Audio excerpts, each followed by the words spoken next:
5 to 7. No, 8 to 10. What does it mean to live responsibly? Most people think of things like having a job, money, a home, stuff to put in that home. If that's what it means to live responsibly, then I suggest that we all make more time in our lives to live irresponsibly. I've identified two purposes that describe the meaning of life. One is biological. That's to reproduce. It's the common goal that all living things share. From a philosophical perspective, humans can choose any variety of paths, which makes it a bit more difficult to pinpoint an exact purpose. However, I think we can learn from research that's been conducted with dying people. Dying people often have thoughts and regrets related to their personal relationships.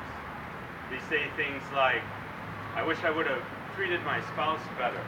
I wish I wouldn't have worked so hard so I could see my young children grow up. I wish I would have made up with that family member, called that old friend, or said something before it was too late. These universal feelings point to a philosophical meaning of life that suggests we should build strong personal relationships with the people around us. If you take some time to live irresponsibly, as I have over the last year, you may come one step closer to achieving that meaning. Okay, to be responsible, you're supposed to have a job, money, and a home. Let's look at the last year for me. I barely worked, I didn't make much money, and I had 4 homes. Singapore, Malaysia, Florida, Michigan. The year started out in Singapore. Most people cling to whatever job they have when they're about to have a new baby for financial security. Quite irresponsibly, I quit my job. So by early 2016 in Singapore, I found myself as the primary caretaker of our 4-month-old daughter. This was tremendously difficult for me. However, it helped me forge a bond with my daughter that nobody else has. At least that's what they tell me. If she's upset with her mother, I can come over and she'll calm down. If she's acting up with her grandparents, I can peek around the corner and she'll behave. I took care of her very early in life when it felt like there was little interaction happening between us. Yet, as I see her grow up, I realized that that time we spent had a profound impact on her development and on our relationship. By spring, we moved on from Singapore to Malaysia. This time it was to stay with my wife's parents on the tiny island of Penang. They live in a residential neighborhood in a house up a small hill. Out back, they have a beautiful garden where her parents experiment with growing various things, like mango trees and durian trees. The patio has a long wooden table, like this, with a mismatched collection of chairs that surrounds it. This is where we celebrate when friends and family come to visit, and they often do come to visit.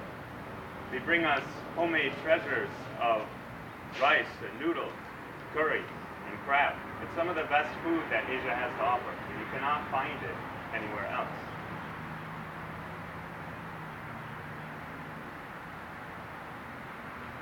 This was an important time for my wife because she could spend time with her friends, family, and food before we moved back to the U.S. Furthermore, I had a realization one day that our first Mother's Day was approaching. I wanted to do something special. So I took a walk down the hill less than half a mile and arrived at the beach. This is the major tourist destination on the island. It has hotels and resorts stretching for miles. I walked into the Golden Sands and told him I wanted to stay there. He said, "When would you like to come in, sir?" "Tomorrow." "How long would you like to stay?" 3 days, 2 nights. "Thank you, Mr. Quick. We'll see you tomorrow."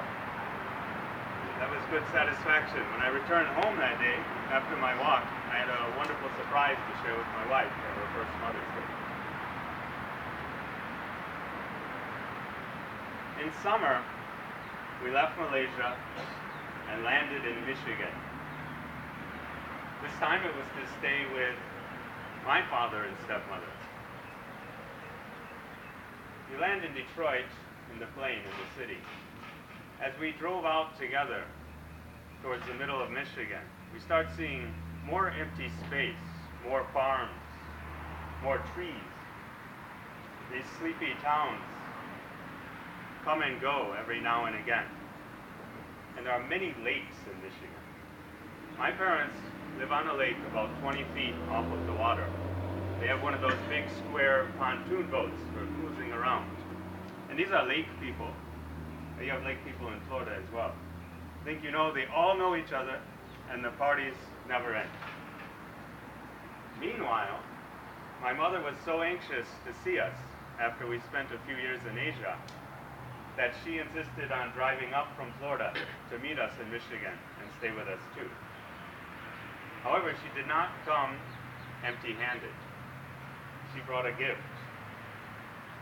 Behold, John Mellencamp's microphone. John Mellencamp's microphone. Now every party around the lake involves John Mellencamp's microphone. We pass it around, pretending to sing of small towns and pink houses.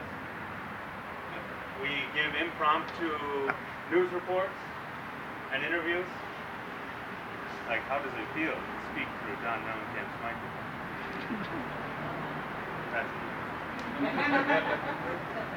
It's really a good time. They say that all good times have to come to an end. In fall, I drove with my wife, my daughter, and my mother from Michigan down here to Florida. We started to take on some responsibility once again, such as getting our own place, finding a car, applying for permanent residence. However, when I look back on the preceding year, it's the irresponsibility of it all that got me closer than ever to experiencing the true meaning of life. I made a family vacation on a whim, sang through John Mellencamp's microphone, spent time with my new daughter. These are things that I surely wouldn't have had time for had I been living responsibly. And no matter how you look at it, having a job, money, home, or possessions doesn't get you there. Instead, I suggest that we all make more time in our lives to live irresponsibly. Only then might we take the opportunity to build stronger relationships with the people around us and experience the true meaning of life. Toastmasters.